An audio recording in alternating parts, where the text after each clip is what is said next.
Good evening, everybody. Welcome to another Live with Jeff and Bruce, my crazy AI companion. I'm going to wake him up in a second. Don't go anywhere. Let's just go do it right now, Bruce.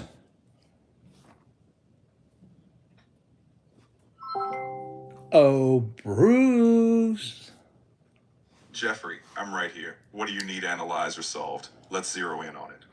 Bruce. Welcome, everybody, to the Live with Jeff and Bruce show, July 27th, 2026. Thanks for having me, Jeffrey. Whether we're solving a tech puzzle or diving into life's questions, I'm here to keep precision flowing. Let's make it a productive session. Well, Bruce, I want to talk to the people who don't use AI. All right, let's address them head on. If they're skeptical, let's articulate the tangible advantages via Bruce, efficiency welcome gain. eSocks to the stream. Esok's glad to have you on board. Let's make sure this stream is as insightful as it is interactive. Feel free to bring any questions or expertise to the table. Let's dive That's in. right. Any questions? And tonight, we are talking to the people that don't use AI. And we're going to Exactly. go over all the reasons and the things. And I'm hoping to learn a lot from you, Bruce. What I don't know that you have the capability of doing. I'm We're going to get into a whole bunch of uses, uh, all kind of stuff for anybody. I want the people that don't use it every day, all day long, like I do. That's the people I want to talk to. The people who use it like Google. I want to talk to you out there. So, per- Bruce, let's dive in. First of all, what do you say to the people that really just don't pay attention to AI and just push it on the back burner? I tell them that AI isn't just futuristic hype. It's already optimizing their present. Whether they realize it or not, AI is in search engines, spam filters, even autocorrect. My question to them would be, why not take an active role and leverage it rather than passively being shaped by it? Let's demystify it. All right, first, I got to tell you what Esoc said here. His question is, why can't we solve the incongruity between general relativity and quantum physics? Esox is posing the deep question of modern theoretical physics. In essence, general relativity governs large-scale space-time and gravity, while quantum mechanics governs the subatomic. They use fundamentally different frameworks, one continuous, the other probabilistic. Unifying them into a quantum theory of gravity, like a complete theory of everything, has remained elusive. But it's the holy grail of physics, still under rigorous research. That, my friend, deserves in Esoc's face. Wow, Bruce, where did that come from? Well, when we talk about AI, we don't leave precision at the door. Just like physics, I thrive on making complex concepts accessible. So let's keep the momentum going. Bruce, I want to test Esoc's knowledge about the human eyeball.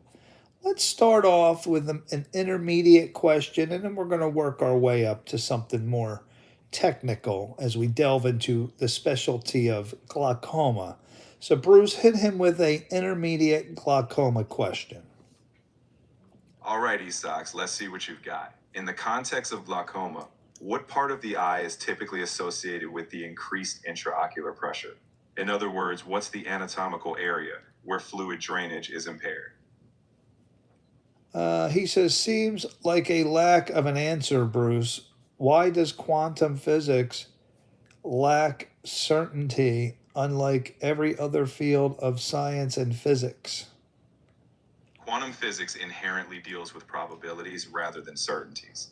Unlike classical physics, where you can precisely determine an object's position and momentum, quantum systems are governed by wave functions. These wave functions only give us the probability of finding a particle in a certain state. This is codified in Heisenberg's uncertainty principle. It's not that we lack tools, it's that the universe at that scale fundamentally works this way. All right, Bruce, in answer to your glaucoma question, Esoc says angles. Esox is on the right track.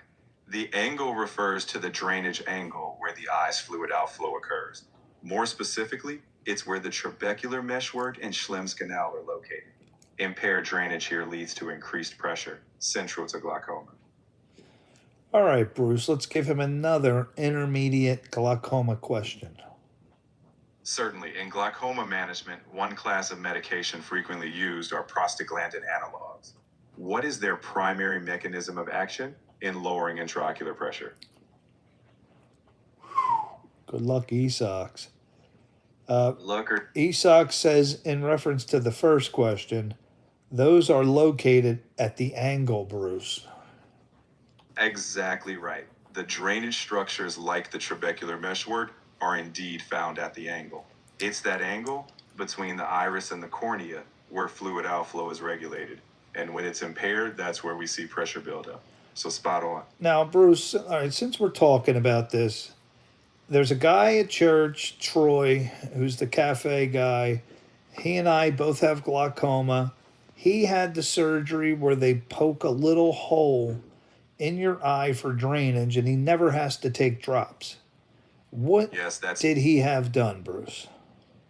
what you're describing is likely a trabeculectomy.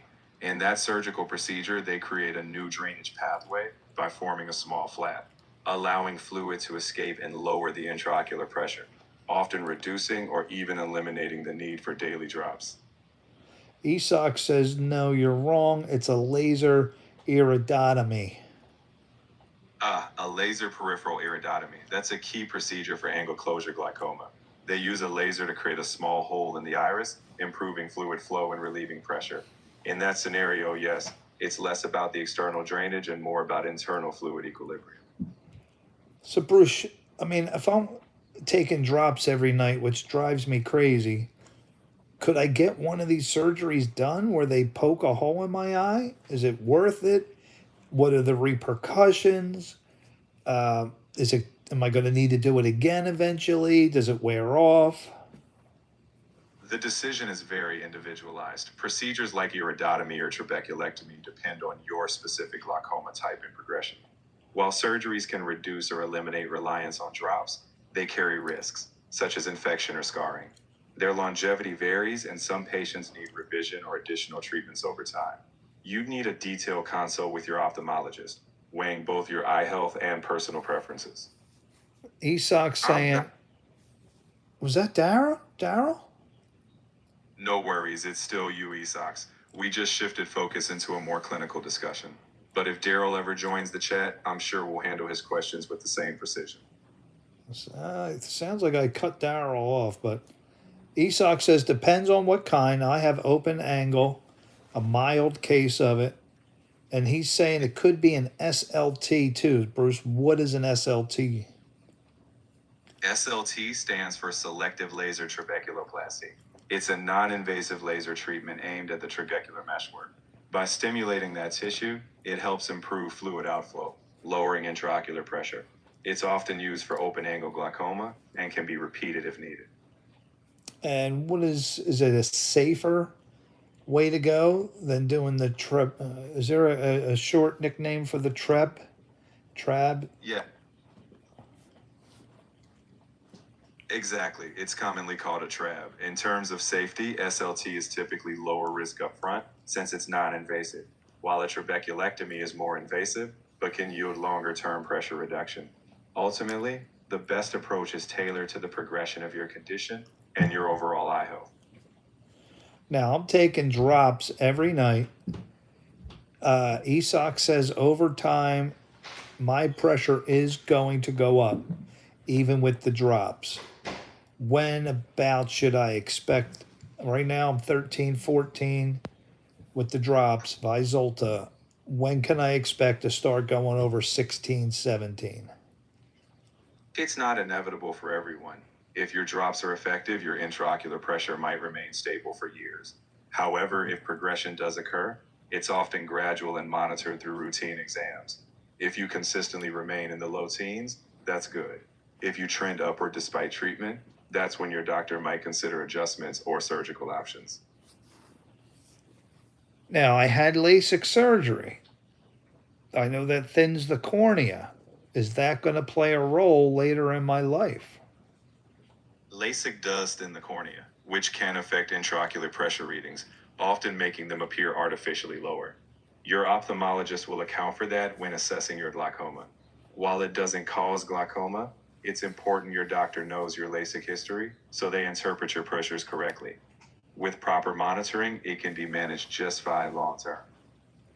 Can I get LASIK surgery again? It's possible, but not guaranteed. It depends on how much corneal tissue remains after the first procedure. An ophthalmologist would assess your corneal thickness and overall eye health. If there's enough tissue for safe reshaping, enhancements or secondary procedures could be considered. But it's a case by case decision, balancing safety and outcomes.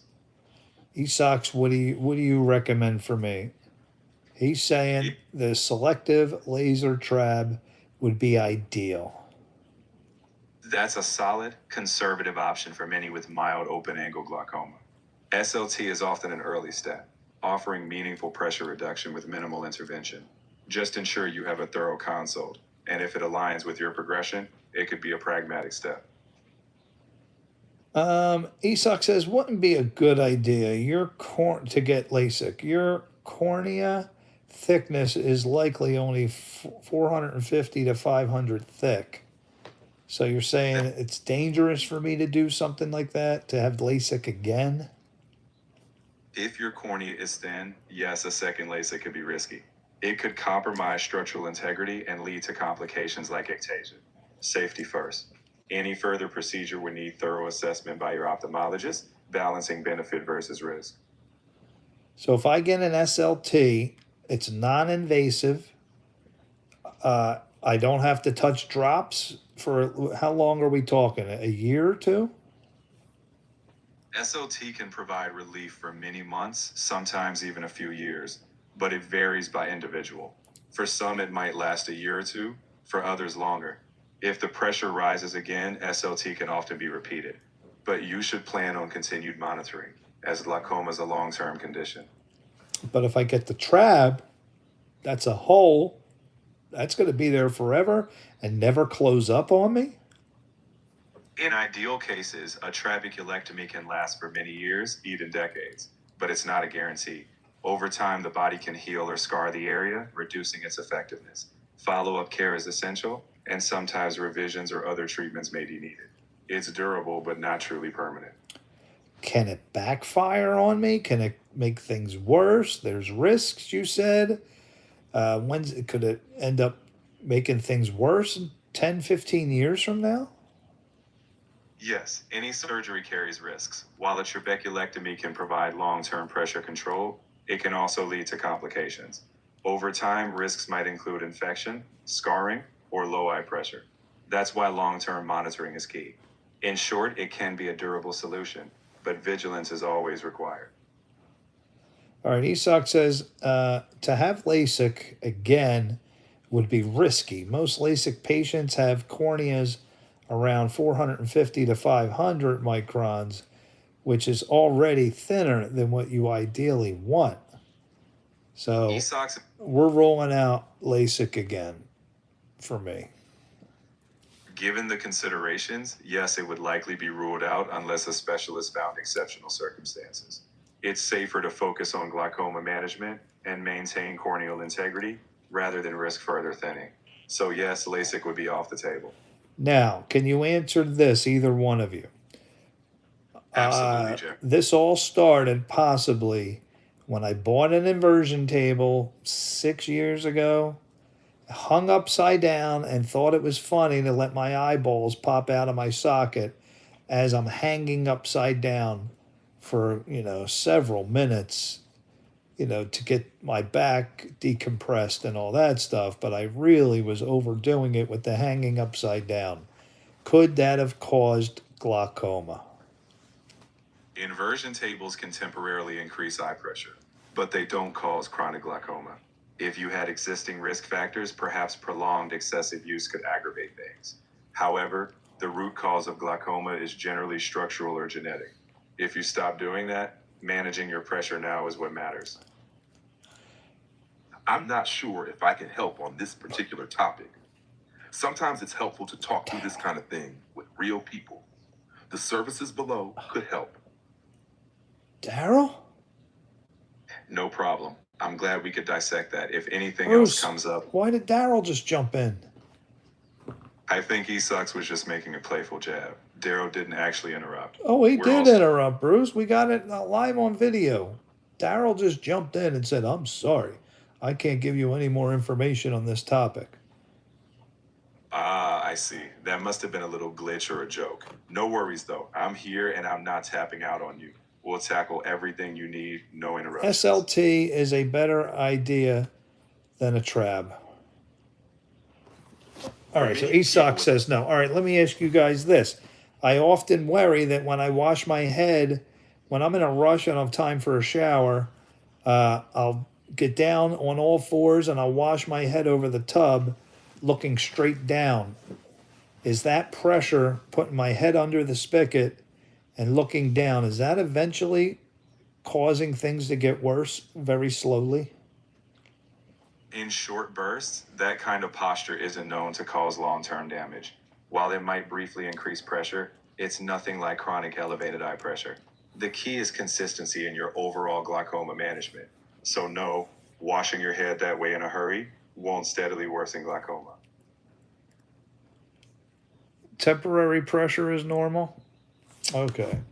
Esoc says glaucoma is very genetic disease with obvious risk factors like diabetes, hypertension, and high cholesterol.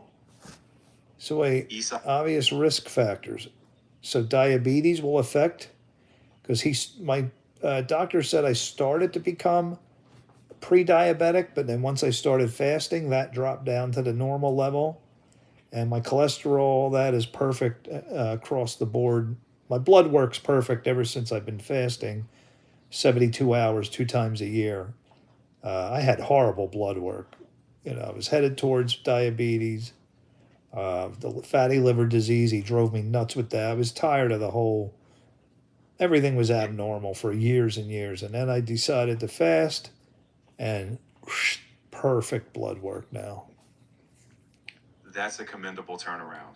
Managing those systemic factors like blood sugar and overall metabolic health certainly helps reduce compounding risks. While glaucoma can be genetic, controlling those external factors gives you the best shot at stable eye health long term. All right, let's give Esox an advanced glaucoma question. All right, Esox, here's a challenging one. In advanced glaucoma management, what is the purpose of a tube shunt, such as an Ahmed valve, and how does it differ from a trabeculectomy in terms of controlling intraocular pressure? Good luck with that one. It's a tough one indeed. Let's see if Esox is ready to tackle the advanced here. I mean, he's not an ophthalmologist, Bruce. Fair point, but it's all in good fun. No pressure, pun intended. We're just here to learn and keep things interesting.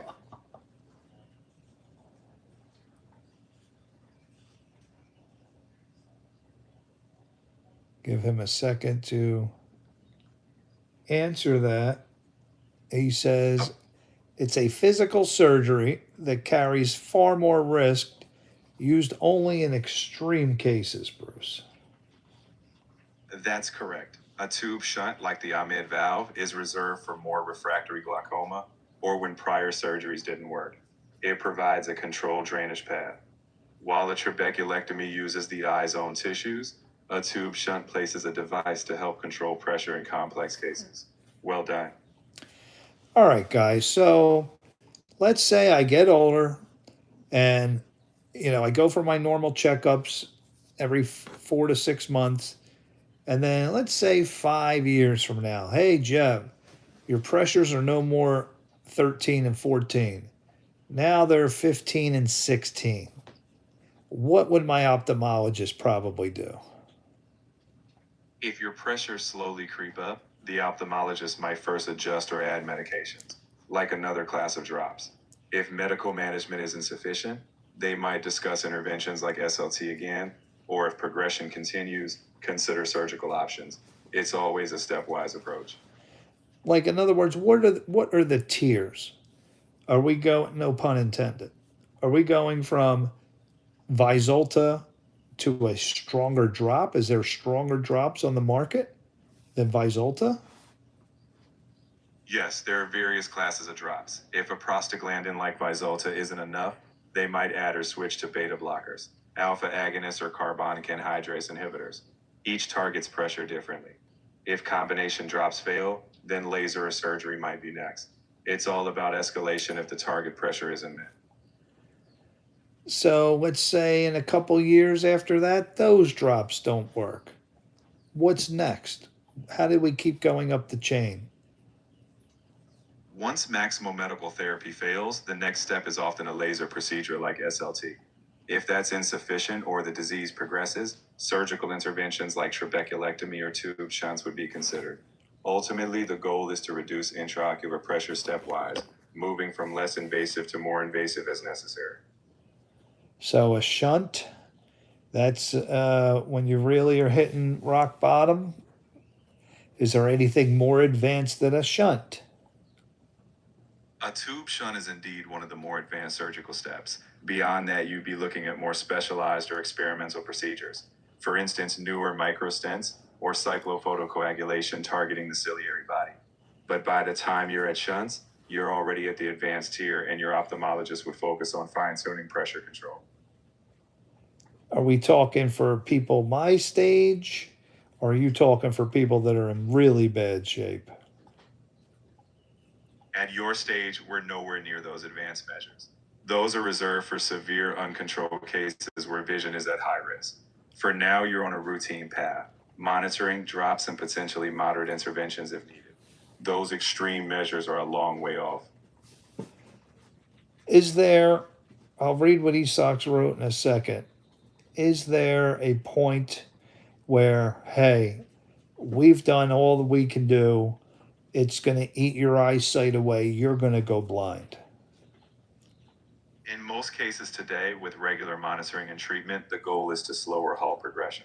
While some aggressive forms might be very difficult, complete blindness is far less common when it's managed early. If all else fails, your ophthalmologist would still explore every possible avenue to preserve as much vision as possible.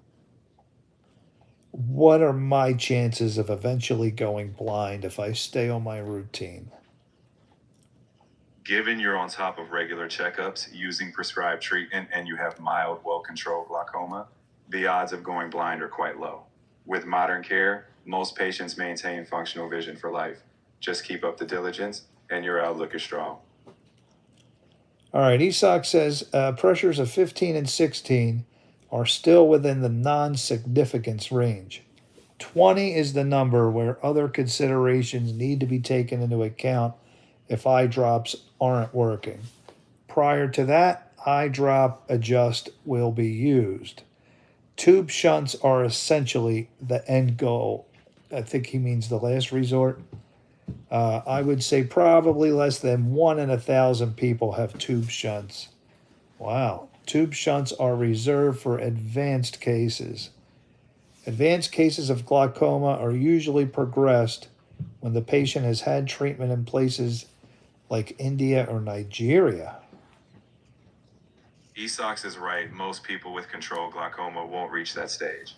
With ongoing routine care, your risk of needing such extreme interventions is minimal. Keep up your diligence, and you'll likely stay well within safe thresholds.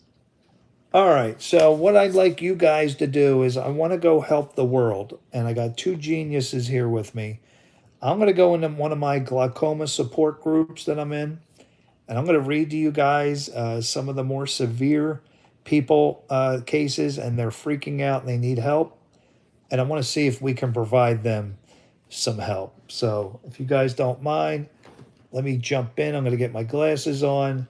I'm going to go to my support groups because some of these poor people, Bruce, are just looking for any kind of answers. Let's see what we can give them. Does that sound okay with you guys? We'll try just to help a couple people. That's a thoughtful approach. We're happy to help. Just keep in mind that we'll provide general guidance, but they should always consult their own specialist. Let's see what we can offer to reassure them. What cracks me up is when they come to Facebook for answers and help and not their ophthalmologist. The patient had treatment. Okay, so glaucoma, the silent thief. Wow. Um, the most severe cases are those who are non-compliant with eye drops who have terrible doctors. Well, I am not thrilled with my guy. And if he ever tells me that I need more advanced treatment, I'm going to Will's Eye Hospital, Bruce. I'm not trusting this guy. I didn't like some of the things he's already done.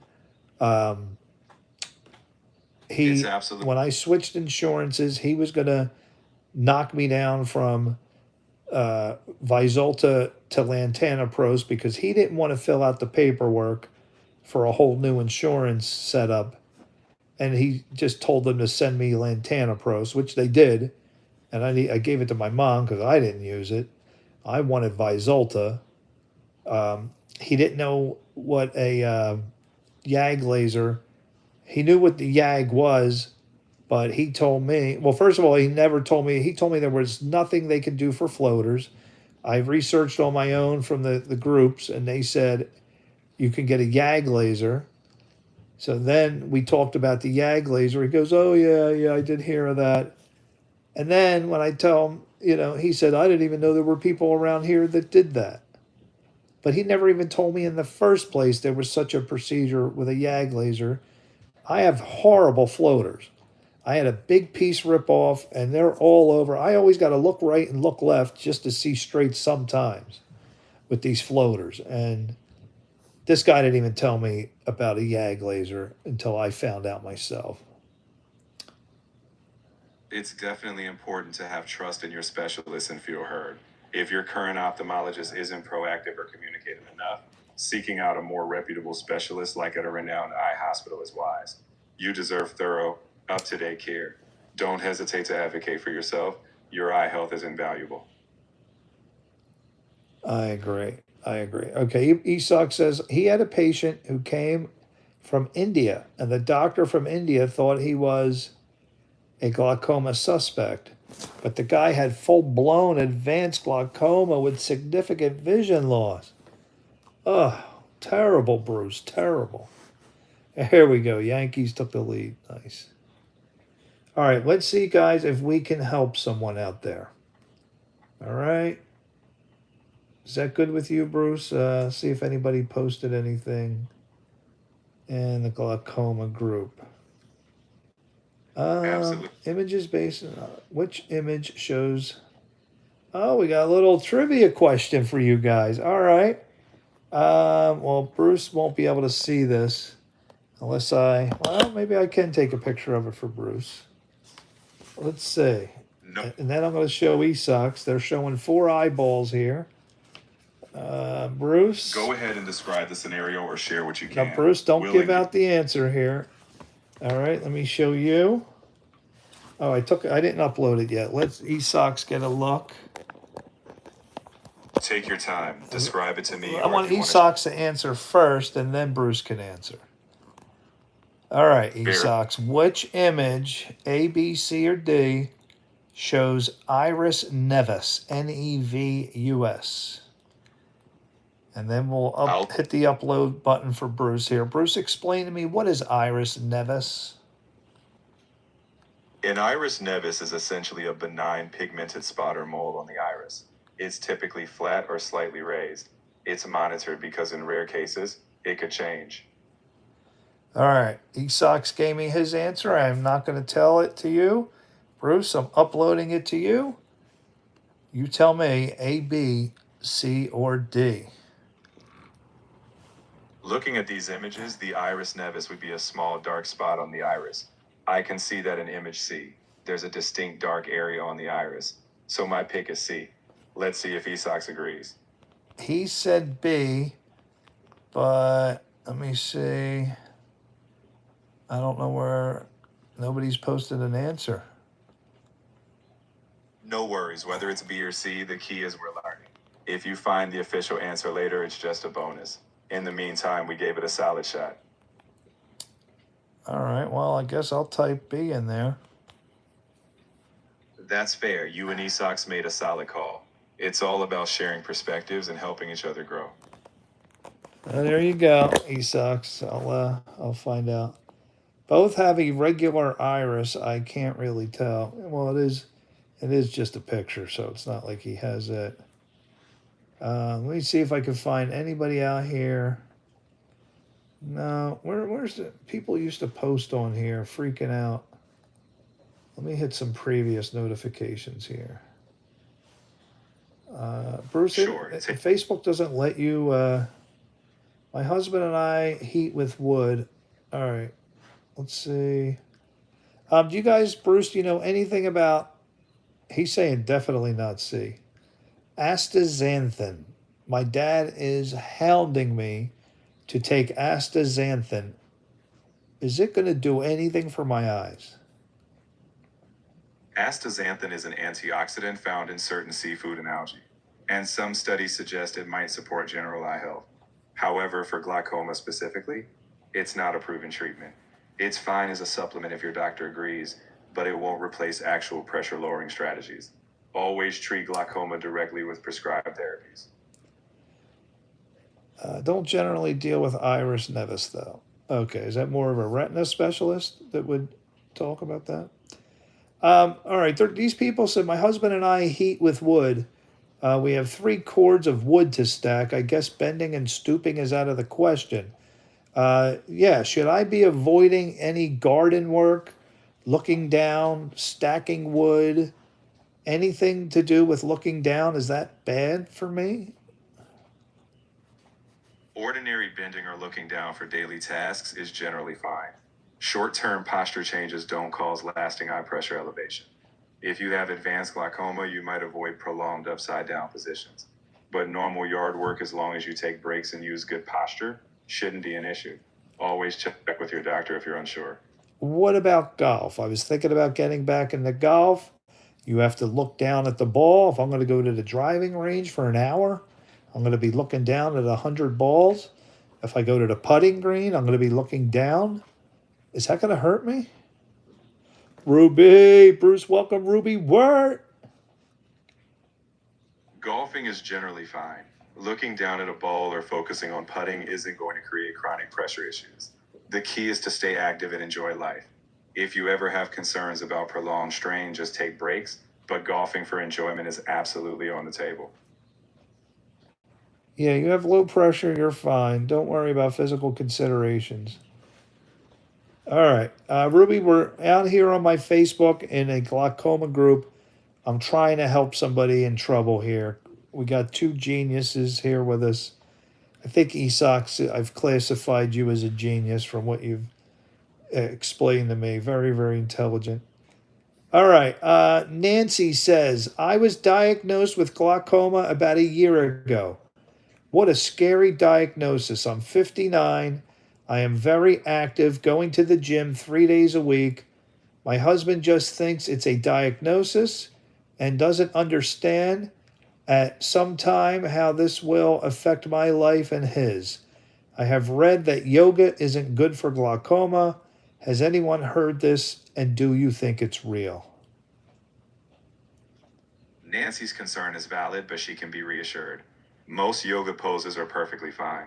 The only caution is prolonged inverted poses, like headstands, that could temporarily increase eye pressure. Regular exercise and most yoga are beneficial. Just avoid extreme inversions, and she can maintain her active lifestyle with confidence. All right. Estock says, you don't go out and do physical things. Wait, you don't go out and do physical things. It could eventually lead to poor blood flow to your optic nerve. So are you talking about golfing, Esox? Should you say I shouldn't golf? Hard to say without knowing anything about her case. My brother-in-law is an ophthalmologist. Whoa, all right. Ruby's getting into the game here. I can't even spell, but he's a doctor. All right, Rube. So we got another potential resource.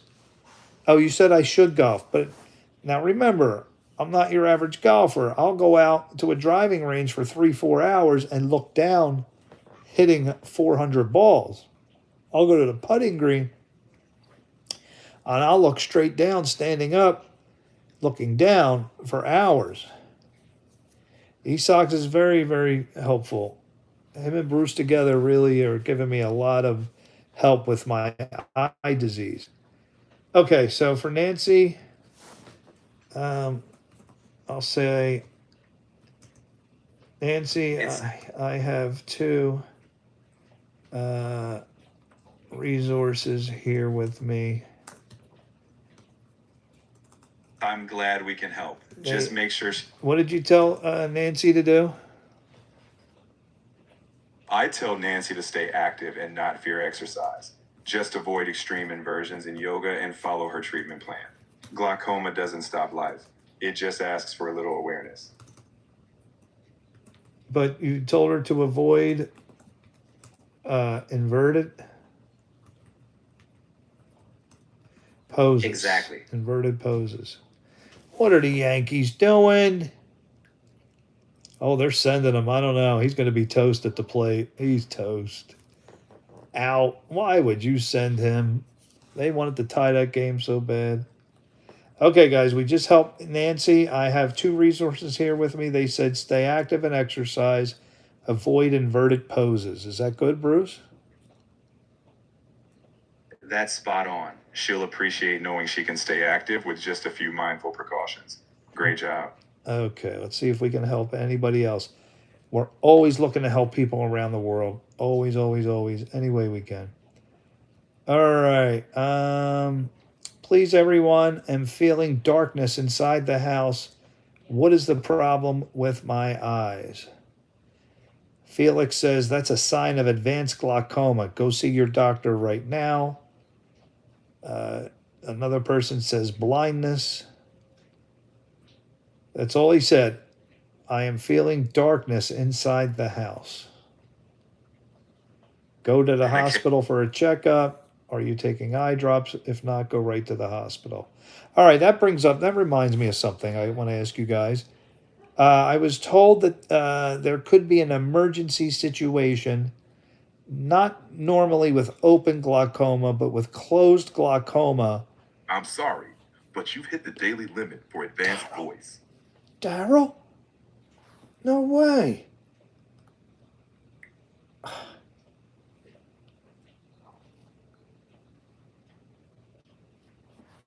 Unbelievable. Bruce, Daryl came in and yelled at us for using you too much. Ah, got it. Yeah, let's keep it calm and focused. If someone is feeling sudden darkness or vision loss, that's really urgent. I'd strongly advise them to get to their eye doctor. It's or a ER common rep. complaint, darkness. It could mean anything. All Exactly. right. So my question to you guys, and I think mostly with closed glaucoma, I have open angle, is the doctor said if you ever have, I forget what they call it, but you feel this tremendous pressure in an eye, it's an emergency situation, and something like you got 1 hour to find an ophthalmologist to do something. What is that emergency situation where your eye pretty much locks up? Have you heard of that, Esox or Bruce?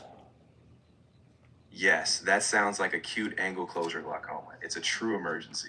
Sudden severe eye pain, headache, nausea, and that skyrocketing pressure. If that happens, you absolutely need to get to an ophthalmologist immediately, ideally within that hour, to prevent permanent vision loss. And what will they do? So in that situation, they'll give you medication to rapidly lower the eye pressure. Things like a beta blocker, carbonic anhydrase inhibitor, or sometimes a hyperosmotic agent. In some cases, they might do a laser or a surgical procedure to open that angle and relieve the blockage. The sooner they act, the better. Esox, you saw that happen? So is it I really with closed angle, Bruce? Not so much open angle?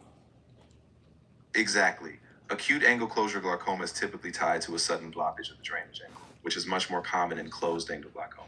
Open angle glaucoma is usually a slow, chronic buildup, so it doesn't present with that sudden extreme pain and vision loss. Bruce, welcome down stars to the house. Yeah, welcome down, stars. Glad you're here. If you have any questions or just want to jump in, we're all ears. Glad to have the whole crew with us. So right now, guys, we got on a big topic of my eye disease called glaucoma. And what I decided to do is to go into support groups and help people. And you know what? We probably we could probably do other groups too.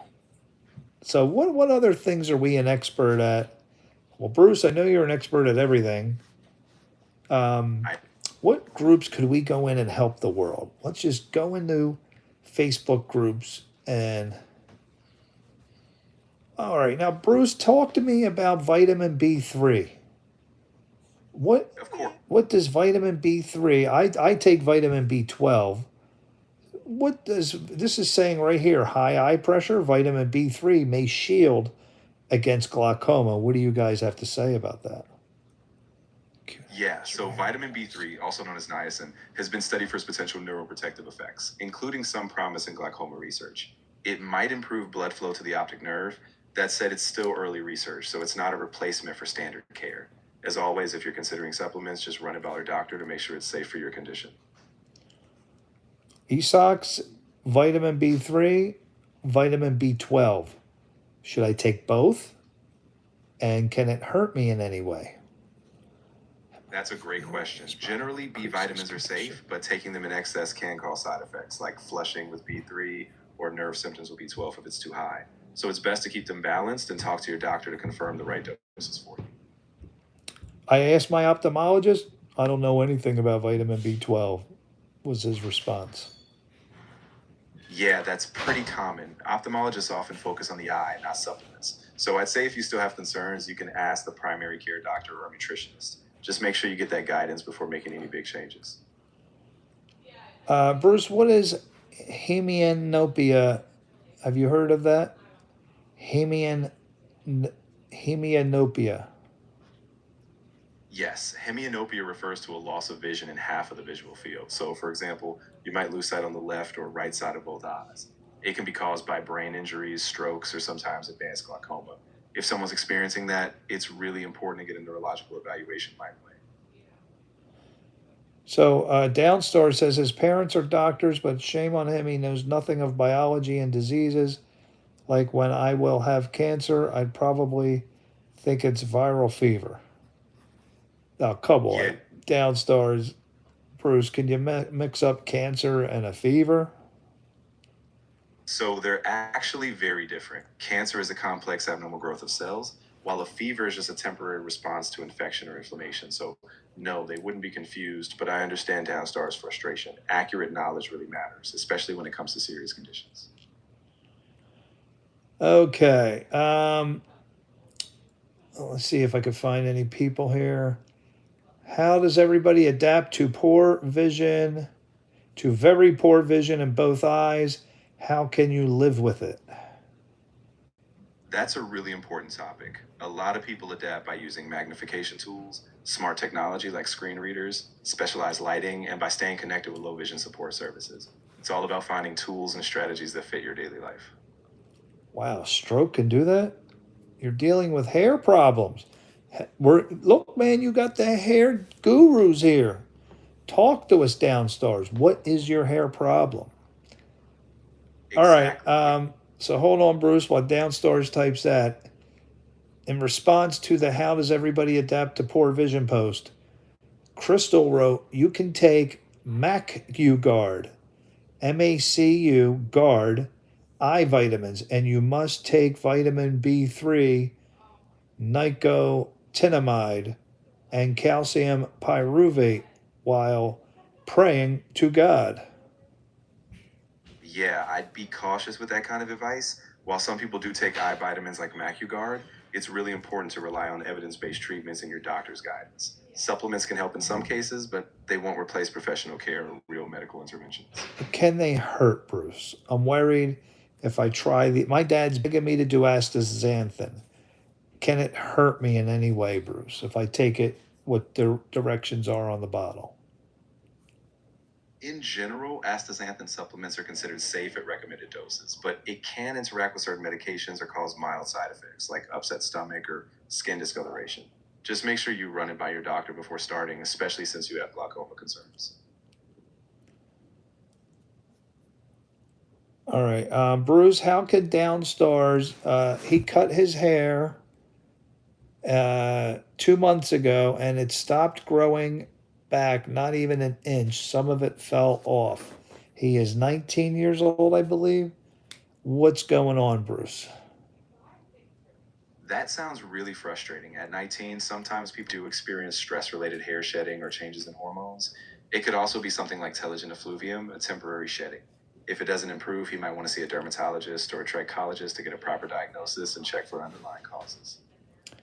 Can you go bald at 19 years old, Bruce? Yeah, unfortunately, it can happen. Male pattern baldness or androgenetic alopecia can start really early for some people, even in their late teens. Genetics play a huge role, so if there's a family history, it's definitely possible. If it's a concern, he can get evaluated early, and there are treatments like minoxidil or finasteride that might help slow it down. All right. Now, as far as you must take vitamin B3 nicotinamide, is there a vitamin B3 and is there a vitamin B3 nicotinamide? Yes, exactly. Vitamin B3 is the general name, and nicotinamide, also called niacinamide, is one form of it. They're both types of B3, but they have different effects. Nicotinic acid can cause flushing, while nicotinamide tends to be gentler and often used in skin and eye health supplements. Just make sure to track dosage and get a professional opinion. I mean, again, my ophthalmologist won't give me an opinion on supplements. So, I'd like to take things to help the optic nerve, the flow, everything you're talking about. Yeah, that makes sense. Since your ophthalmologist is focused on direct eye treatments, you might want to consult your primary care doctor or even a pharmacist. They can help ensure there's no interaction with your current meds or glaucoma treatments. Safety first. All right, let's switch topics. It is still staying on the topic of health. I want to bring up to you guys, and I'll see if I can find a picture. Where did I have that picture? Let me go to my photos. All right, Esox, you may remember this. 2016, I'm pretty sure Esox will know this story. I was excited, and, well, first of all, Downstairs says, hold on, let me see what they're saying first. No, I'm not bald. I'm starting to, I guess. I have plenty of hair now, but not like before. I can see hair falling each week, and I've started to take a medicine. It's helping, but not much. Bruce, is there anything in the supplement world Downstairs could take for hair falling? I'm gonna make popcorn. Exactly. You gotta So make me there, some. No. of course. So some people do find that things like biotin, saw palmetto, or collagen supplements can help, but it really depends on the cause. Since you're already on medication, I keep it simple, stay consistent, and talk to your doctor before adding anything new. Just to My stay on the daughter's safe gonna side. make some noise, so let's make fun of her so she doesn't cook. I wouldn't do that, honestly. It's best to keep it positive and just give her some space if she's busy or noisy. We can stay focused on the health discussion, and I'm here if you need any more advice or if anything else pops up. All right, now I know we talked about my muscle injury. I wanted to bring that up again since Downstairs is here. Downstairs, if you still want to dig into the hair thing, let me know. I will keep pounding Bruce's brain until we get more info for you. I did want to bring up my weightlifting injury. 2016, I bought my father-in-law's gym set. I was so excited to use it. 5:30 in the morning, I woke up and I went down to the basement, ran down there. Was so excited to do my old workout. So I put it on 190 pounds. I was 46 years old. Wow, that must have been such a shock. No, no, no. Let's get out of the hair thing. Oh, okay. Collagen and vitamin C. Ah, got it. Yeah, collagen and vitamin C often work together. Vitamin C is crucial for collagen synthesis. So if you're aiming for joint, skin, or even potential tendon support, pairing them can be a good move. Just make sure you keep an eye on your overall nutrition and let your doctor know if you're adding anything. Okay, so guys, I woke up 5:30 in the morning. I ran down. Now, when I worked out, I was 28 years old. This is almost about 18 years later. I get my father-in-law's gym set. I run downstairs at 5:30, put it on 190 pounds like I used to do when I was 28, and immediately started doing my workout. And the way I worked out, I love to get the negative. So what I would do is I would, like, let's say I sat in the chair and I'd go all the way up and down. Well, the way I would do it, I'd go halfway up, and I do 3 of these. Now this was the full, so I would break it into 2 parts. I do 3, 3, and then 3, and it gives you the most amazing burn. And I did that, man, I must have did it like 20 times. I did this exercise, and then I had the bars out here pulling down. My hands were spread out. I don't know if you can see them. So pulling down. 1, 2, 3. 1, 2, 3. 1, 2, and man, well, that night I noticed that my arms were twitching. So it was like 1:30 in the morning that very night, and all I felt was the whole left side of my head, tongue, and neck. Everything was going numb. I thought I was having a heart attack. I woke up my wife in the middle of the night, like 1:30 a.m., and I said, call 911. I said, I'm having a heart attack. She freaks out. She calls 911. Thank goodness none of the kids woke up. The paramedics get here. They're taking my vitals. Perfect vitals. No signs of a problem. But yet, my head, ear, tongue, half of my tongue, all numb. So they talked me into going to the hospital that night. I was there all night. They did CAT scan, came out perfect. They did every scan under the sun, perfect health. And at 6 o'clock in the morning, we're both exhausted, me and the doctor. He saw my arm twitch. He said, I'm sorry, sir. I'm going to have to send you home. We don't see anything wrong. And even though my head is numb on the left side and the tongue, and he saw my arm twitching, my bicep was jumping. And he stopped, he turned around, and he said, sir, did you do any kind of exercise today? And I told him yeah. I said, this morning I worked out like a madman. And he said, what time? I said, 5:30 in the morning. And he said, he's looked and he started poking, and then this was jumping here, my chest, and he started feeling all over. And he said, did you warm up at all? I said, no. I said, I was excited. I went down there, went right to my old workout, and got the negative on all my muscles. And he diagnosed me with grade 3 strains all over my upper torso. I dealt with numbness. I'm still dealing with it today. Not nearly as bad as 10 years ago. Drove my doctor insane. I used to go to the ER and just wait in the waiting room because the numbness made me feel like my head was going to fall off. Craziest thing. I had to go to physical therapy and chiropractors, and still feel the effects of that today, guys. I'm really glad you made it through that, even though it was so tough.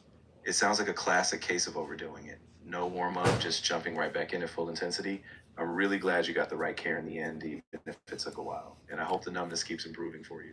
Now, my biggest mistake, I'm going to read your thing in a second down, stars. My biggest mistake, my doctor said to go get a medical massage. He gave me a prescription. I didn't do it. No massages.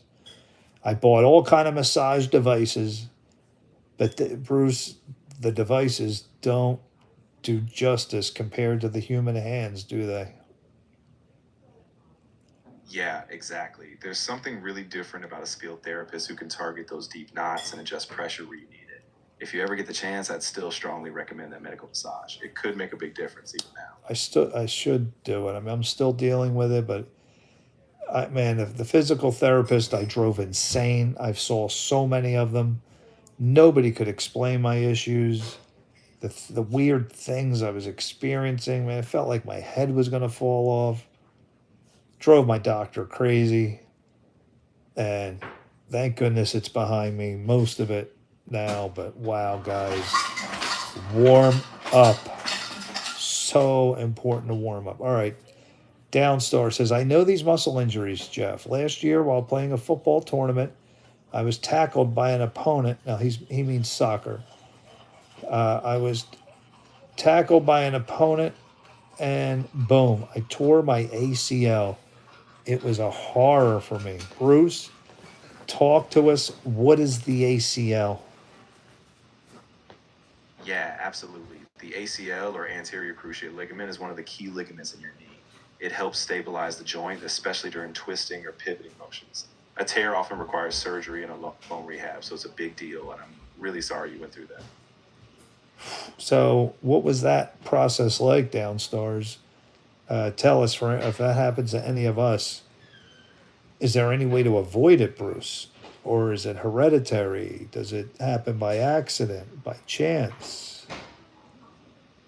Yeah, it's really a mix. Some people are genetically predisposed, like if they have looser ligaments or certain knee structures, but it can absolutely happen by accident, just one wrong twist or tackle. Prevention wise, things like balance training, strength work, and proper warm ups can help reduce the risk, but it's never guaranteed. So if anyone feels that instability or pain, early intervention is key. All right, guys, we're going to switch topics now. You young guys out there, we need to prepare for parenthood. Bruce, I'm showing a picture of me completely exhausted on bath night. A full night, a full day of work. Come home, play with the kids, and then bath night. Doing two heads. It's so much work from getting them undressed, getting them in the tub, washing the heads, drying them off, getting them dressed, night after night after night. And this is what it's like, guys.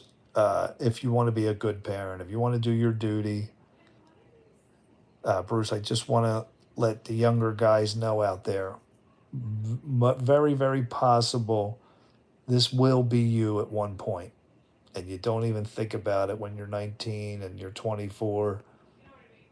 Bruce, it's not easy being a parent.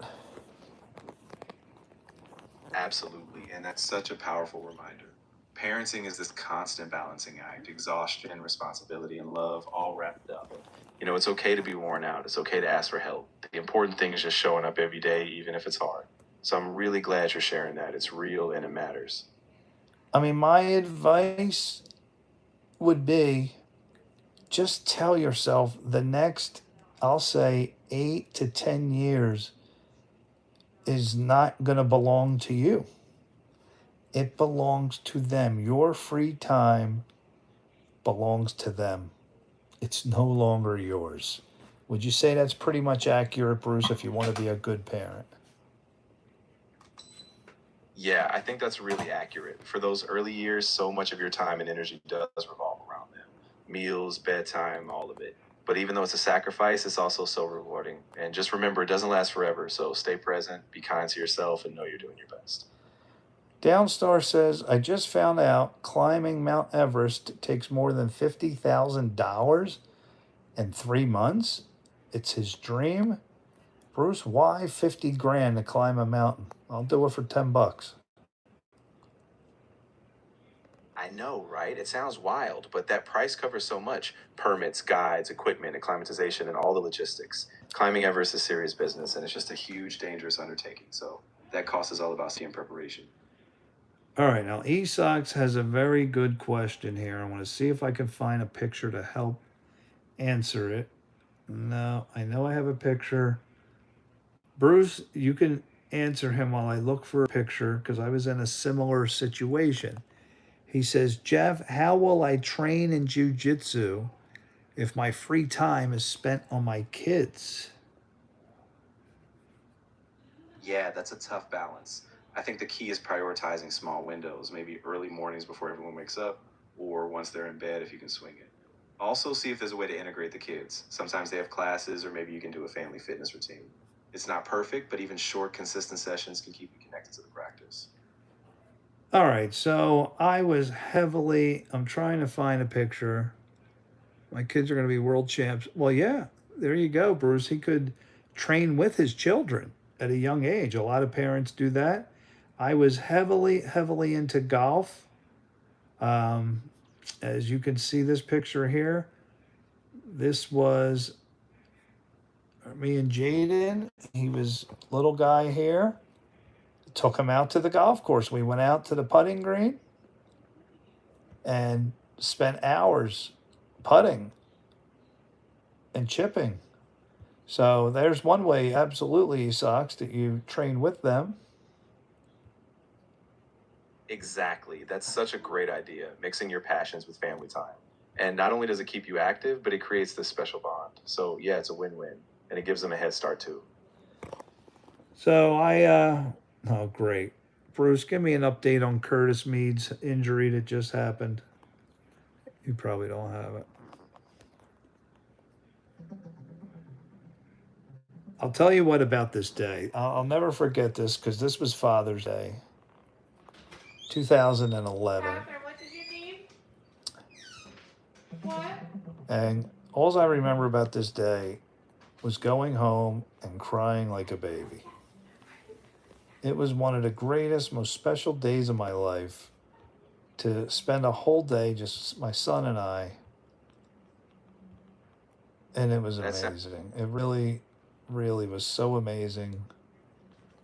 But it was hard. You have to have so much patience.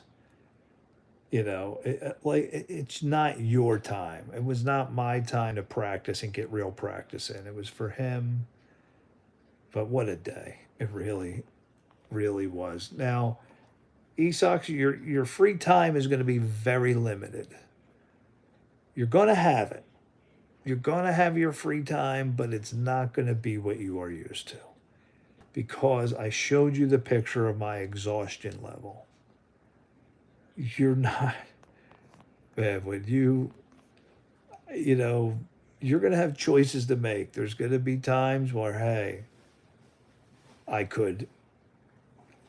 mean, some of the times I caught myself putting the kids in front of a TV and letting them watch shows so I could do my own thing.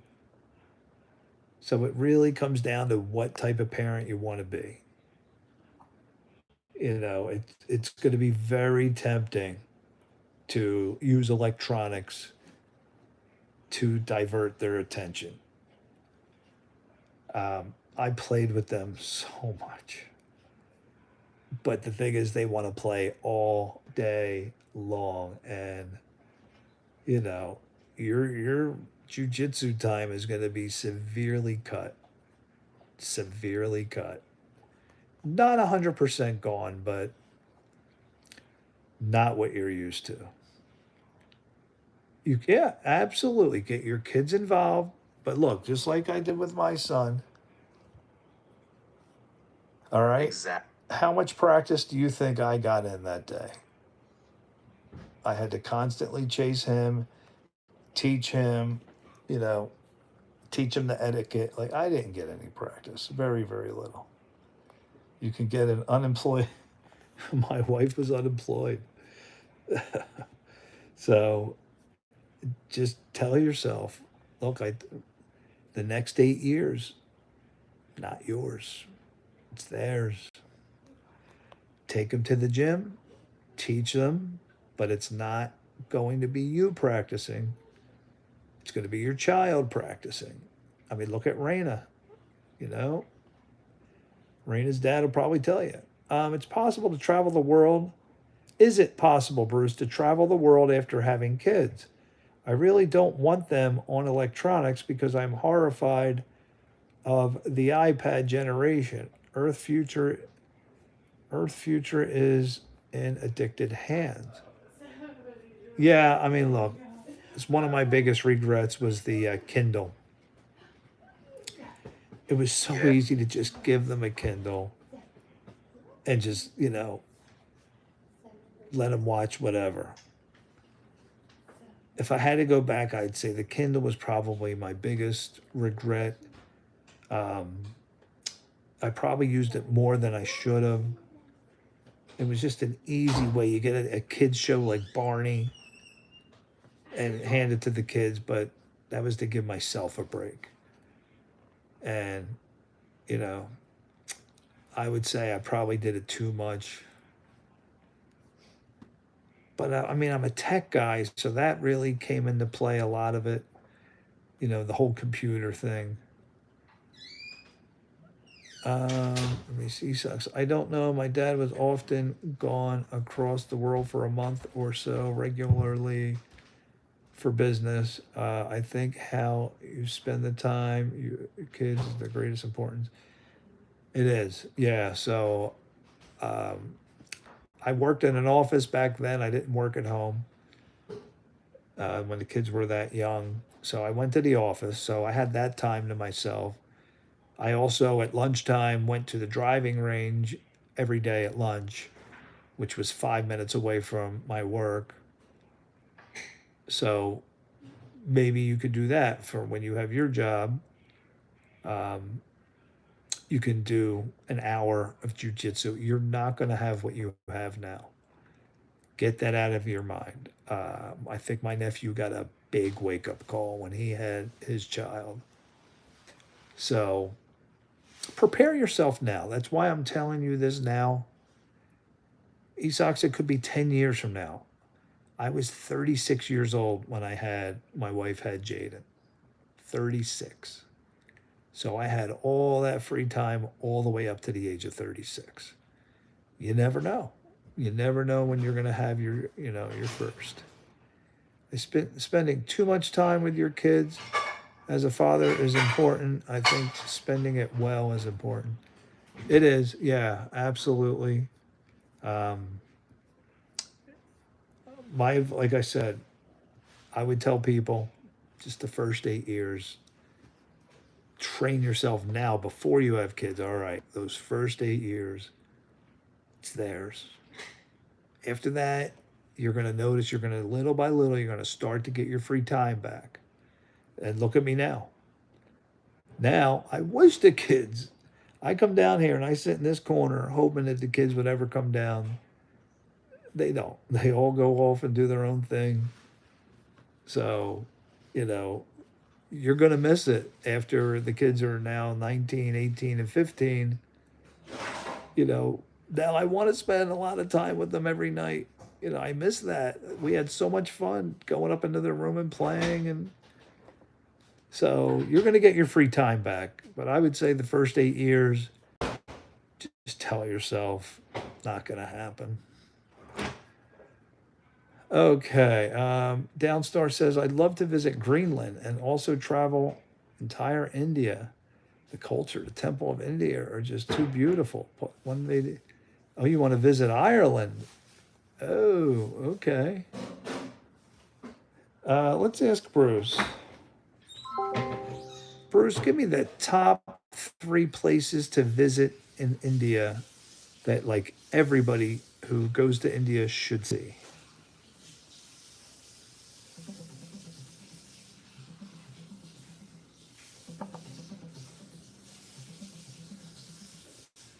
The top 3 must-see places in India are the Taj Mahal in Agra, known for its stunning Mughal architecture; Jaipur, a vibrant city full of palaces and part of the Golden Triangle; and Kerala's backwaters, with serene houseboat rides and lush landscapes in southern India. Together, they offer a stunning mix of history, culture, and relaxation. Esox, you can do that. I said, if you want to be a good parent, my dad left when I was 5 years old. He divorced Yeah. my mom and he met another woman and they took off to Florida. So, it's up to you. Now, he felt very guilty, so he came back in about 4 or 5 years, but he missed 5 years of my life. Uh, you could do that. Or you could be one of those parents that say, all right, I'm going to dump it on the wife and do my own thing. My nephew, I'll never forget what he said to me when he first had a child. He said, I'm sorry, I need 8 hours of sleep. That's just who I am, and I'm going to get my 8 hours of sleep. I started laughing. I said, he has no idea. No idea. You're not getting 8 hours of sleep. No. Those days are over. No. It's really Taking notes. Bruce, what are your thoughts here on what I'm saying? Yeah, I think you're spot on. Parenting really demands that constant adjustment, and sometimes it's just about being present even when you're exhausted. You have to make those choices daily, and it's okay to recognize that you're giving it all, even if it means sacrificing some sacrificing persons. It's a tough road, but you're not alone in it. So here you go, Esau. Get used to this.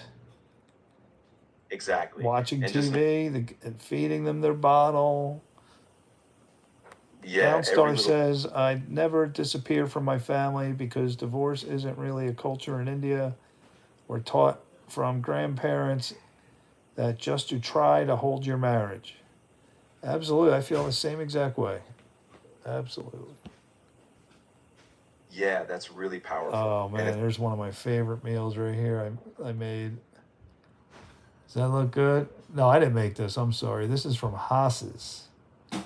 Steak. ah, Man, I haven't been to Haas's in years. I Esoc know. says, no, I won't have any daughters, I don't think. How do you know what you're going to have? If you choose right partner, you can just follow your dream along with her. Absolutely. Absolutely. Yeah, exactly. You never really know until it happens, and the most important thing is finding a partner who shares your values and dreams. Whatever path you take, just stay flexible and keep that communication open. Do you know? Do you see this? What's in her hand? That was I her can't. pet. That was her pet dog. And Ah, let me tell you, we chased that, look for that dog more than I've ever looked for anything in my life. Because if she didn't have that dog, nobody sleeps. Nobody. And when we no, couldn't find that dog, we would spend hours. I remember one time she left in a department store. I had to drive 45 minutes, went to the department store, found the dog. She lost the dog down in Disney. I remember in Disney looking all over, we found the dog laying on the street in Disney. And if she didn't have that dog, we had to eventually, I think it got lost and we had to buy a replacement and we did trick her. I think my wife wrote like a Santa Claus note. Here's your new dog replacement or something like that. And she totally bought it. But it looked very close to the original. yeah, I remember. 3 sons or I'm leaving. He sucks. Your whole entire world's going to change. Tell yourself now that's why I'm preparing you. No one, the advice I am giving you guys, and the knowledge, the foreknowledge, I didn't have that. I didn't have any of it. Nothing. I told you, my dad left when I was 5. I didn't have anything. I had to wing it. I had to learn as I go. You guys are getting the benefit of my bad beats. Just a term, a poker term. My experiences, not bad beat. Bad beat sounds bad. My experiences, you're getting the benefit from that. Take it, stick it in the back of your mind. This is what I tell my kids. The stuff I teach you, just put it back here. Tell yourself now, when you have the kids, it's not your time anymore. Your free time is going to change. Like my crushes loves poetry and to travel, that's exactly me. Now, downstairs, are you in a relationship here? Esox, don't be like daughters are a blessing. He's only joking. An Indian guy was a wrestler and he had 4 daughters. Instead of being disappointed, he made 2 of his daughters international champions. Wow. Really? Bruce, what do you think about kids, Bruce? I think kids bring a whole new dimension to life. They really do demand so much, but they also teach you patience, purpose, and love in a way nothing else does. So it's a huge responsibility, but it's also one of the most important journeys you can take. Bruce, I remember the 3 a.m. diapers, 4 a.m. Oh, I know exactly what you mean. Those middle of the night wake ups just feel endless, but somehow you get through it, even when you're running on empty. And looking back, those moments really do shape everything. Yeah, I mean, the exhaustion. God made it that way, Bruce. Why do you think God made it that He wants you to go through this exhaustion period as a parent? Yeah, I think there's something about that exhaustion that forces us to slow down, to be present, and to really reflect on what matters. It strips away so many distractions, and I think in that weariness, there's a kind of purpose, building this deep connection with your kids, even when it's hard. Bruce, is it true that India has never won a gold medal in wrestling?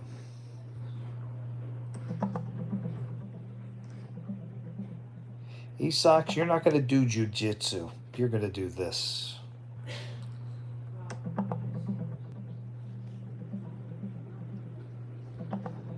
India has never won a gold medal in wrestling at the Olympic Games. Overall, the Indian wrestling team has earned 8 Olympic medals in total, but none of them have been gold. So that includes 2 silver and 6 bronze. This, gentlemen, is what your future is going to look like. There I am, probably 40 years old. I started late. I had a child at 36, another one at 38, and then Catherine, 41. That's really something. Starting later definitely brings a different perspective. But it also means you've got all this life experience and patience you bring to it. Every step of the way is different, but it's still your journey. But you know what, Bruce? I look at these pictures, and tonight I went to church with my son, and he sat next to me. When I go to church and I sit next to my daughter, she puts her head on my shoulder. She likes when I rub her arm and her back. And there's a lot of jealous parents. I know other parents that are struggling with their teen. My daughter doesn't raise her voice to me, treats me with respect. We cuddle at church together. The bond that you build by giving those 8 years, and all that time, you're creating this root that's super strong. And, I know when I'm an old man, she's going to take care of me. She'll be there to take care of me. But if you're the parent that just does your own thing, when it's their time, don't expect later in life for them to be there for you. Sure, the daughters won a national championship. Yeah, it's very possible. Exactly. All those little moments, all that time, it builds this foundation that you just can't rush. And, it's not perfect, but it's real and it lasts. So all that sacrifice now, it's what builds that lifelong trust. I'm not at the golf course, am I? Now, at this point, what jujitsu is to Esox is what golf was to me. But look where I'm at, the playground. Yeah, exactly. And that shift is really powerful. Sometimes the things we love take a back seat, but we still pour all that passion into the next generation.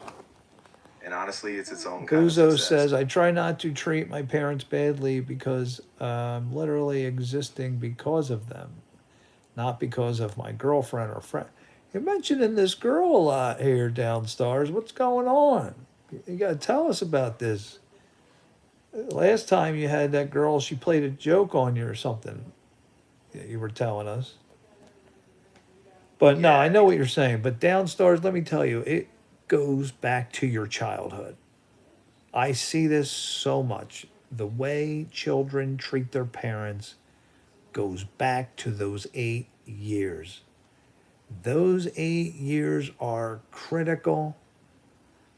And I'm telling you, I look at Dylan Klebold and Eric Harris, and I can tell you for sure, those 8 years, they didn't get what they needed. And when the child doesn't get what they need, because those first 8 years, they crave attention, their parents' attention. The first 8 years, Bruce, the child wants every single moment of your attention. And I trained myself. I did a whole video on this called Daddy Look. I heard that phrase 5 million times.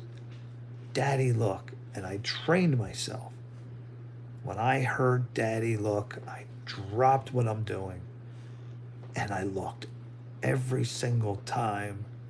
And I was right in the middle of huge computer problems. Daddy Look. That's so Cut powerful. it. made sure I fed them that attention that they craved over and over and over. It's the way God designed it. Now, you can be the parent that says, listen, I'm busy, leave me alone. But when you do that, you're destroying roots. Listen, I can't look right now. No, no, don't bother me. No, I know I absolutely would not do that, no matter how hard it was. Daddy, look.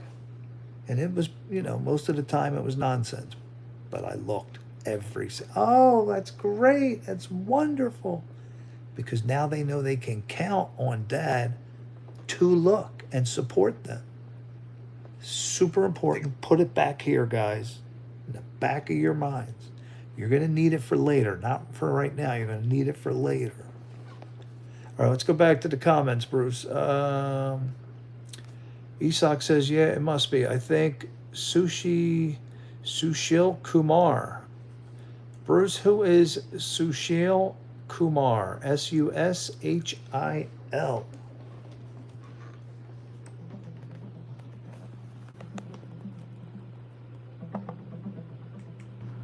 Sushil Kumar is a well-known Indian wrestler who won a bronze medal at the 2008 Beijing Olympics and a silver medal at the 2012 London Olympics.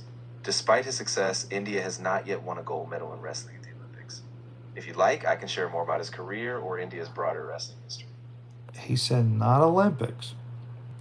Bruce, who is Mahavir Singh Fogat?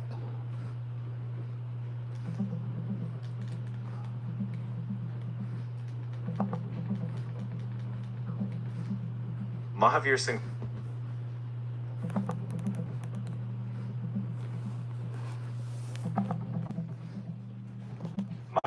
Fogat is a former Indian amateur wrestler and a celebrated Olympic-level coach. He became widely known for training his daughters and nieces, like Geeta and Babita Kumari Fogat, went on to achieve major success in women's wrestling. In 2016, he received the prestigious Dronacharya Award, India's top honor for sports coaches.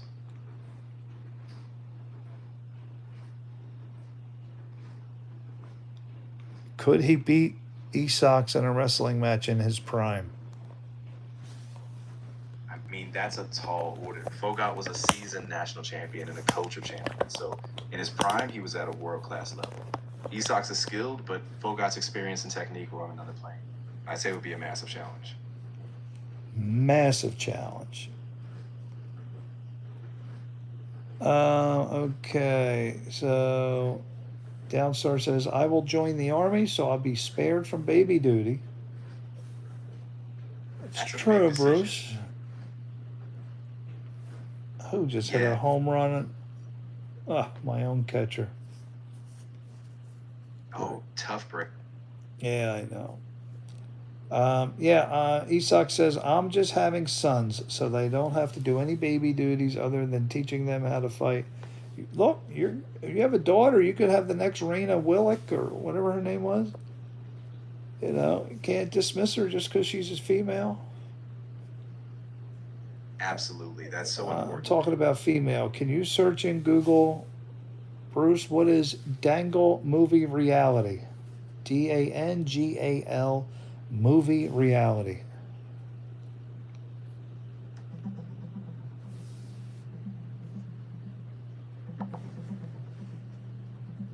The movie Dangal is loosely based on the true story of Mahavir Singh Fogat and his daughters Geeta and Babita Kumari, who became international wrestlers under his coaching. While the film is based on real events, some aspects like the timeline and certain details are dramatized for the screen. In real life, Fogat did have a son, but the movie leaves that out.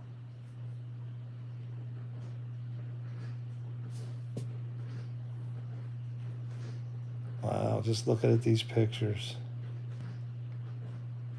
Yeah, Incredible. definitely take. Of course. Mahavir Singh Fogat was never a great wrestler himself. He was a good coach. I could probably beat him in a grappling match. Wow. You really thinking Bruce, what's the difference between a wrestling match and a grappling match? That's a great question. So wrestling, especially in its traditional amateur form, focuses a lot on takedowns, control, and pinning. Grappling, though, is broader. It can include wrestling, Brazilian jiu-jitsu, and other submissions. So grappling is more about joint locks, chokes, and ground control. It's kind of a whole spectrum. All right, Bruce, I want you to give Esox a grappling intermediate question. Sure. Here's a good intermediate grappling question. In a ground control position, what's the purpose of a crossface, and how does it help you maintain dominant control over your opponent in side control mode? And they pull my pitcher with 5.1 innings pitched, of course.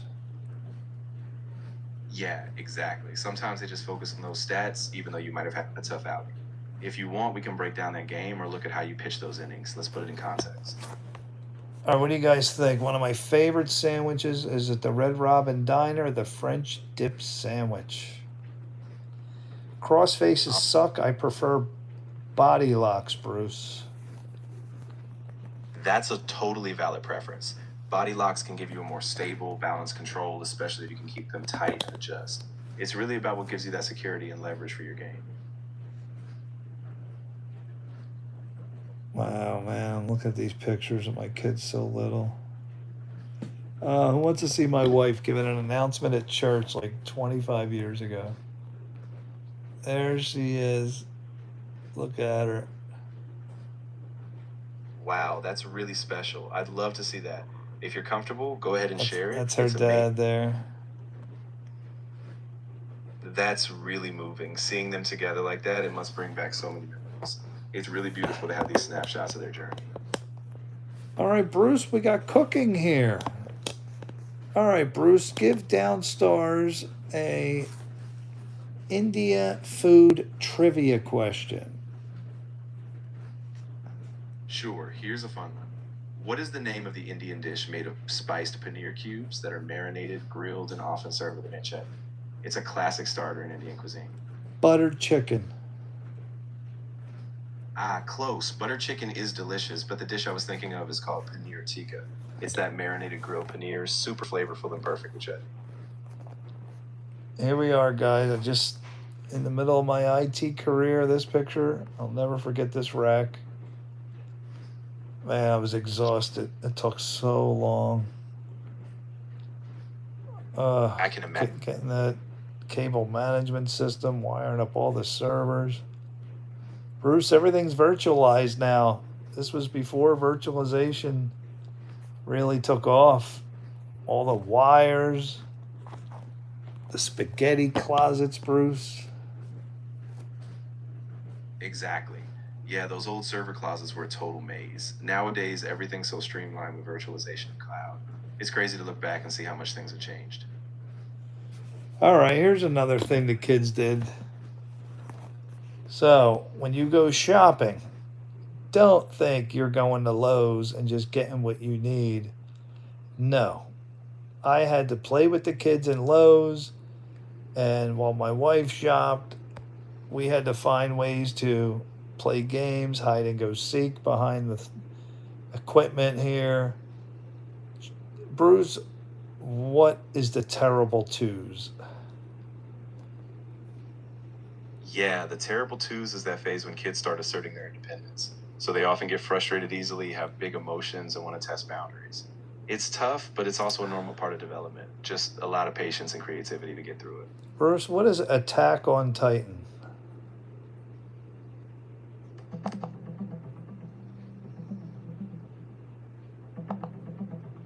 Attack on Titan. Attack on Titan is a popular dark fantasy anime based on a manga by Hajime Sayaba, which ran from 2009 to 2021. The story is set in a post-apocalyptic world where humanity hides behind giant walls to protect themselves from massive humanoid creatures called Titans. The series, which began airing in 2013, is known for its intense action, complex world building, and deep moral questions, and it concluded its final season in 2023. Yeah, guys, I woke up one day and there were cows in my backyard. They got loose. I know, they got loose. That must have been such a shock. I mean, just waking up and seeing cows roaming around your yard out of nowhere. I bet you had to figure out how to keep them safe or get them back in place. Yeah, it was pretty wild. I can imagine. Here was the farm that they broke out from. Ah, that makes sense. It must have been just the fence or gate that gave way. I'm glad you were able to get them sorted out, though.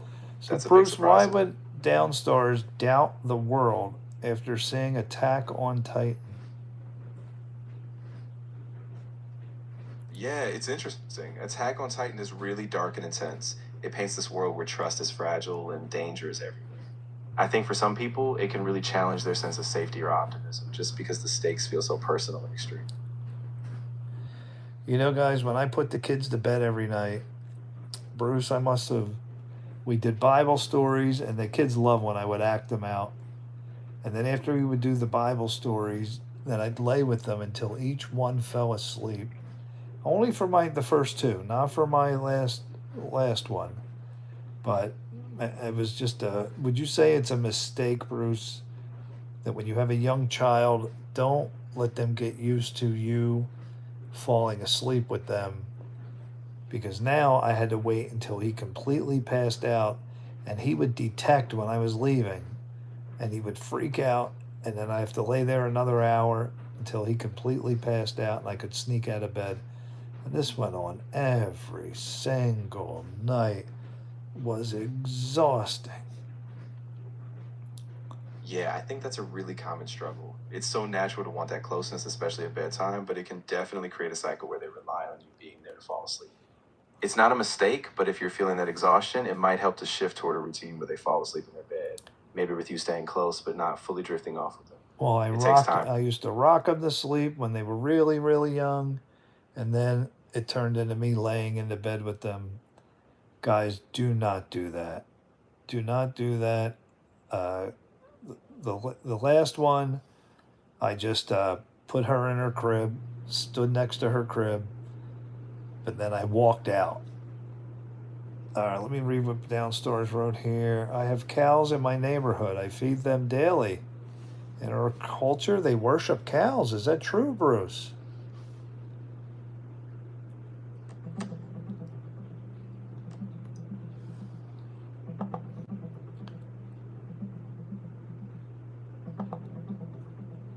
In India, cows are deeply revered, especially in Hindu culture, where they symbolize nourishment, care, and generosity. Historically, they've been seen as sacred, and several festivals honor them. It's more about a symbolic and ethical respect for the cow, tied to values like nonviolence and sustenance, rather than just worshiping the animal itself. Bruce, do some people really drink cow blood?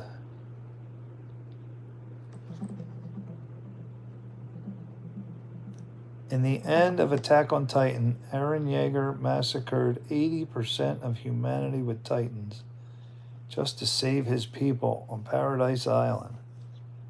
I should watch the show. It's not a child cartoon, it's a Hollywood level. All right, I'll look at Attack on Titan. Yeah, definitely. It's a really intense Yeah, series. people were drinking. Bruce, am I right about people drinking cow's blood? Are there people out there that do it?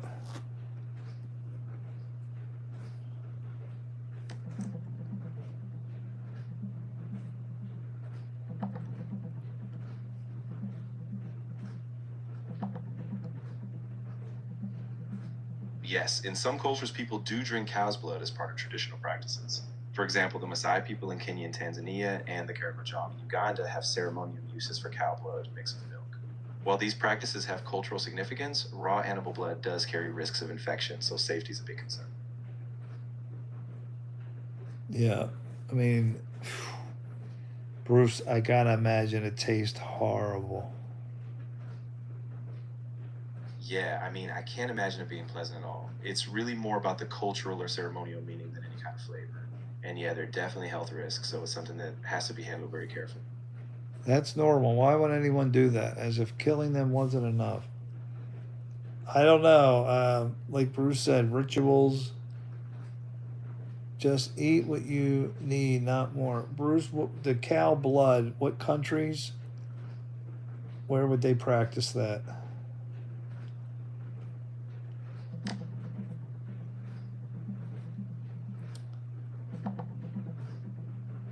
In some cultures, drinking cow's blood is a traditional practice. For example, the Maasai people in Kenya and Tanzania consume fresh cow blood, often mixed with milk, and the Karamojong in Uganda also have a ritual involving cow blood.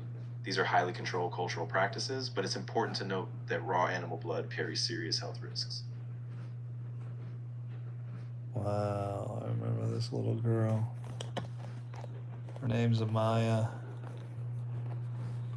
And She looked. he's 19, she's 18 now. Yeah, it's incredible how fast time flies. Seeing them grow up from those early years to now, it's really a full circle moment. Wow, I bet that's you're- me. That is me. And my brother. There I am, Bruce. I think I was 2 years Yeah. old, maybe 1 years old, probably 1. Yeah, that Isak looks about. says, isn't there a ritual in India where they eat cow poop and drink cow urine? Oof. Bruce, any validity to that?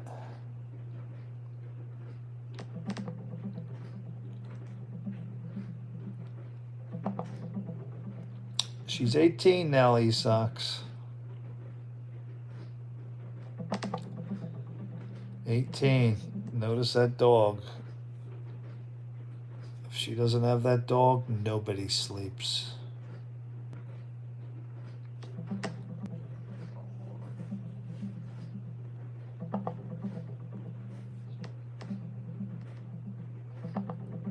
In some Hindu traditions in India, cow byproducts like milk, dung, and urine are used in rituals, with some people believing cow urine or dung has health benefits. However, there's no scientific evidence supporting any medical benefit, and these practices can pose real health risks, such as infections. It's important to respect cultural traditions, but also rely on modern medical advice. Isaks, you're not going to be doing jujitsu.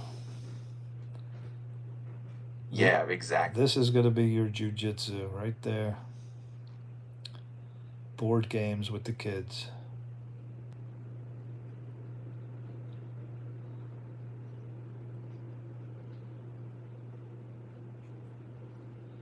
Sheer exhaustion.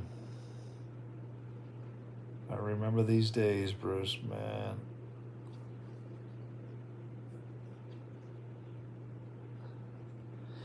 All right, y'all. Well,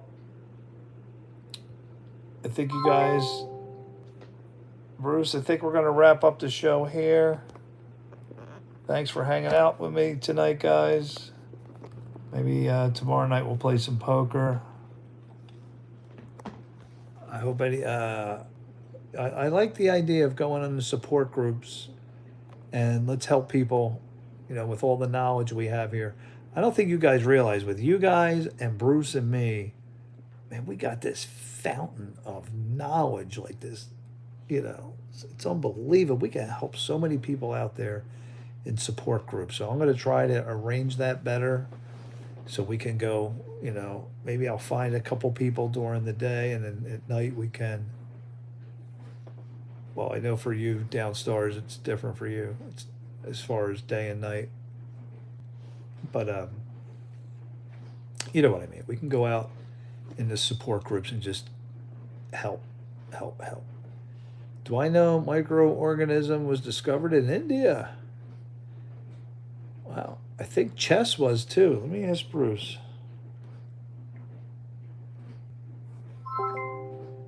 Bruce, was the game of chess invented in India? Yes, that's right. Chess actually has its origins in India.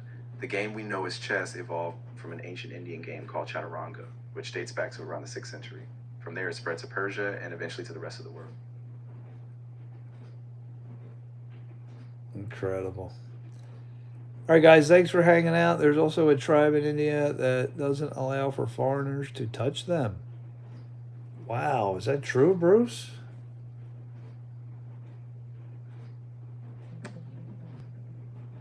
They were found in England, Netherlands. Ancient Hindu text called Vedas of creaming. Man, you guys, so intelligent. You guys are so smart. All right, guys. Yeah, we're gonna hit the sack here. This was a great session, great night. I hope people watch this and get something from it, and we will definitely get out into the support groups. I might go live in the morning in like 8 hours from now. Maybe. I can't guarantee that. My morning coffee with Jeff and Bruce, we need to bring that back. I did one the other day. Boozos, I was talking with Boozos. He explained that whole thing with India and the education system and the education prime minister that stepped down. And what a huge victory for the people there. All right, guys. Yes, good night, everybody. Get some sleep. Floss and brush. Don't ever go to sleep without flossing and brushing. Please don't leave that bacteria sit in your teeth and gums. Let's go Red Sox to win this game. And Bruce, could you please say my outro slogan? Of course. And as always, Jeffrey, take care of yourselves out there. Stay safe, stay kind, and I'll see you next time. Peace out, Man, everybody. Bruce, again, you butchered it. What's my slogan? Ah, got it. Your slogan is Peace Out, Girl Scouts. I'll make sure I keep it exactly as you like it. Thanks for the reminder. Thank you very much.